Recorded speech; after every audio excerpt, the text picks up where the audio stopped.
Let's pull up both those moving averages now and look at what happened in the past.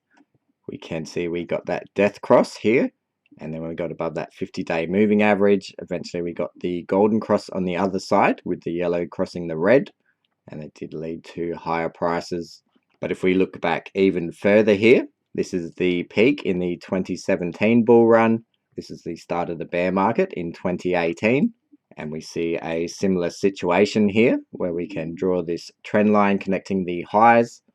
We also can show it on the RSI. We connect the highs here. We broke above this trend line first, and then we broke above it on the chart. We have that 50 level drawn out on the RSI, acted as resistance on this pullback. But we can see we did get above this 50 level, and we also got above the 50-day moving average, but we didn't end up going higher here. We came to the 200-day moving average, and then we got pushed back down again, and we lost that 50-day moving average. And we see that multiple times here in the bear market. Broke the 50-day and kept getting rejected around that 200-day moving average. So this is a definite possibility here, just to show both sides. This could possibly be something that we look for if we can get above that 200-day moving average, as well as the 50-day moving average. Then that could possibly indicate that we are still in the bull market, and we're going to see the golden cross on the other side. So looking at our current price action, that 200-day moving average is at around 49,000. So even though we could get above this 50-day moving average, we might come all the way up here. And if we do get rejected on that 200-day moving average and come back down, that can be an extra confirmation that we are in a bear market. On the other side, if we can get above this 200-day moving average, and eventually we get that golden cross on the other side with the yellow line crossing the red line, then we would see something similar to this situation, where we got above the 200-day moving average and we got that golden cross, and then we pushed higher again. So that'd be some key things that I'm watching for. And even though we meet all these conditions, it doesn't necessarily mean that we're going to make new all-time highs. We are also below the daily EMA ribbon here. We can see it's acted as resistance on all these attempts to push higher. And currently the top of the daily EMA ribbon is at 43,150, and the bottom is at 39.6k. So we will need to get above this daily EMA ribbon, and we would also need to see it flip with the yellow shorter moving average crossing above the longer red moving average. As we can see on this previous occasion, we got above the daily EMA ribbon. The ribbon did flip, and then on the pullback acted as support. So until we break this daily EMA ribbon and it does flip bullish with the yellow going above the red, we have to assume it's still going to act as resistance. And just pulling up all of the daily order blocks now, there are quite a few of them here. Seeing how we're reacting with these daily order blocks, you can see on this drop we came down to this lower order block, but we did close all the bodies of the candles above this order block. We spent some time in this clump here, initially got rejected on these order blocks and pushed back down, and I did think we were going to go a bit lower here before breaking this falling wedge, but we can see these order blocks did act as support. We never closed daily candles below 36.7 and below this order block. So we tested it, acted as support, and then we did break through these order blocks. We can see there weren't any more order blocks until we got higher up here, and we did move up quite quickly, like we did drop quite quickly here. And we have come into these two order blocks for the time being. We can see they have acted as resistance. We're yet to test this higher one, but this order block has been significant. This is between around 41,880 and 41,840.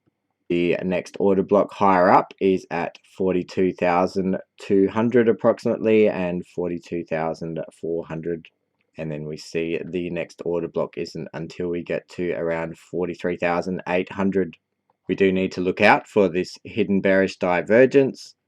we can see we are making higher highs on the RSI here, or making lower highs on the price action. Doesn't mean we can't keep going up and make a higher high and negate that hidden bearish divergence, but just have to be aware of that. If we start coming back down here, then we could come back down and that divergence could play out.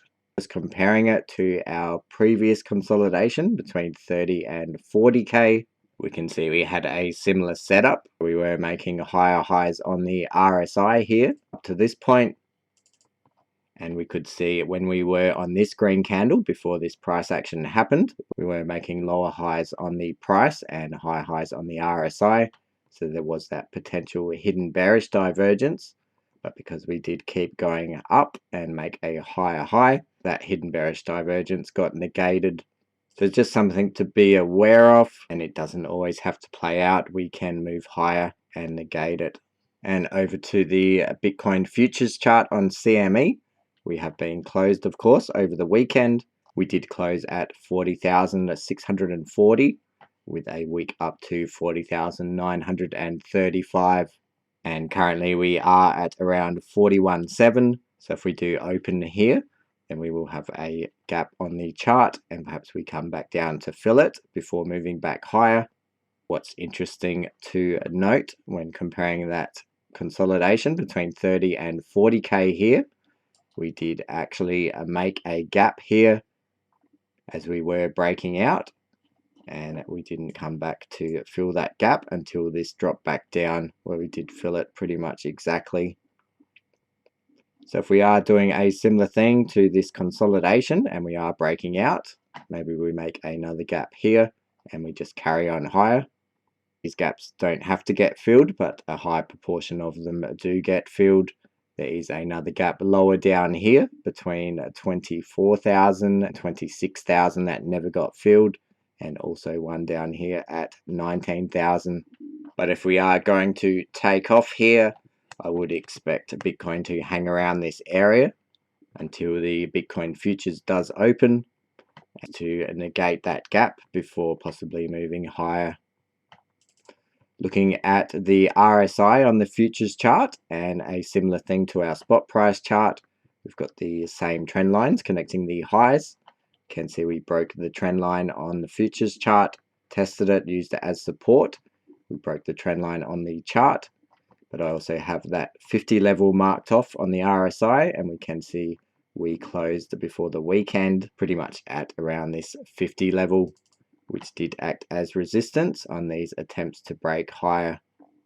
So we still need to see that on the futures chart, that we do get above this 50 level on the RSI, and also that 50-day moving average on the spot price chart. And over to a market cipher now. We did get a red dot on the 4-hour time frame here. This blue wave has come down a little bit, but it doesn't look like a sharp turnaround. The money flow does look good in the 4-hour in green here. The 6-hour also got a red dot that was confirmed, but we did see the money flow flip in the green. So when we are in the green, these red dots can become less reliable. The 12-hour doesn't have a red dot yet, but we have just flipped into the green money flow here from the red. And we can see we haven't been in the green money flow since all the way back at around 63,000. So that is a good sign for the bulls.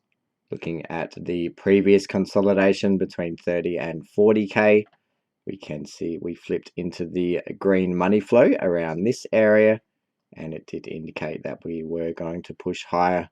We could possibly be in a similar area as this area, getting close to a red dot on the other side where we have one more small correction back down before carrying on higher.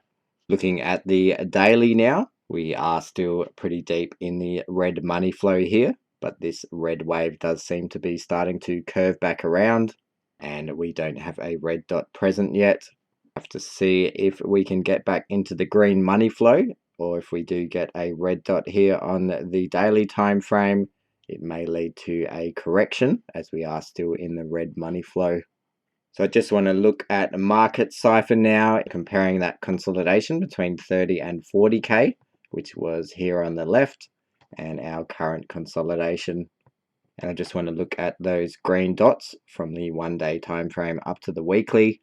So on the left here, this first white dotted line is where we had a 1 day green dot, and the other white dotted line is where we got the weekly green dot. And in between here, we got those green dots first on the 1 day, then the 2, the 3, the 4, the 5, the 6, and finally on the weekly.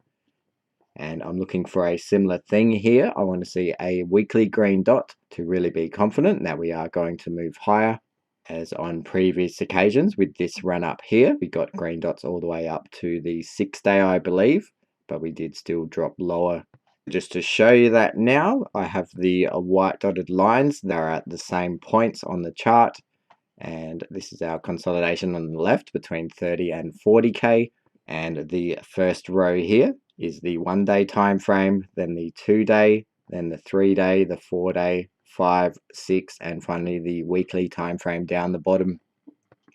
And we can see we did get these green dots here, got it up to the 5 day time frame here before we did drop back down, and then we started getting them again from the 1 day to the 6 day time frame, but we did still drop down lower and retest those lows one more time. But we can see with that weekly green dot down the bottom here, it gave the confirmation that we were going to move higher. So currently we can see previously we got green dots on the 1, 2, and 3 day time frame, then we did drop lower. And currently we have green dots on the 1, 2, 3, 4, 5 day time frame that has been confirmed. We have one on the 6 day time frame, but it hasn't been confirmed yet, and that will actually take another 5 or 6 days to be confirmed. But we are looking for it on the weekly time frame down the bottom here, and we do open that new weekly candle in a few hours. So it will be interesting to see if that green dot does appear. And again, it would take another week to completely confirm that. So let's just look at a history of these weekly green dots now. We've had weekly green dots below this 0 line on 19 occasions over the whole history of Bitcoin here. And I just want to see how some of those have performed. Obviously, this weekly green dot here was a very good buy, taking us from 33,000 all the way up to 69,000. This weekly green dot here was also a great buy at around 6,800, taking us all the way up on this bull run to 65k. But not all these weekly green dots will result in such big moves. We can see this weekly green dot here did take us from 7.5 up to around 10.5. However, this weekly green dot did result in a red dot the week after, and there wasn't much gains on that one. But important to note, the money flow was in the red there, so the green dots are less reliable when the money flow is in the red. On this occasion here, the money flow was in the green and did result in a bigger move. And currently we are still in the green on the money flow, so I think this green dot will still be significant, even if I don't think we're going to make as big a move as the previous green dot. But just going back to the 2018 bear market here, this was the peak in 2017. We can see the money flow was in the green here. It was coming down. We did get these green dots along the way here, but all they resulted in were dead cat bounces in this bear market. They were still a good play. You could have got in at 7,500 and got out at 9,800, which is still approximately a 30% move. But we can see all of them resulted in moving back down to the downside. And just looking at our current money flow, we can see it has been coming down here. It is quite similar to after we peaked in 2017, and when these green dots were just resulting in dead cat bounces. So I am going to buy back into Bitcoin with what I sold after we broke that weekly EMA ribbon once we do get this green dot, but I will sell that once we do get a red dot on the other side, and I will play these dead cat bounces. We can see this previous green dot here. The money flow was coming down, but we were still quite high on the money flow. So I think it's just good to provide a bit of a history here with these green dots. and how both sides can still occur. It can result in a continuation of a bull market, or it can just be a dead cat bounce. Looking back at the peak in 2013 bull run here, the money flow started coming down, and the green dots here were all dead cat bounces pretty much.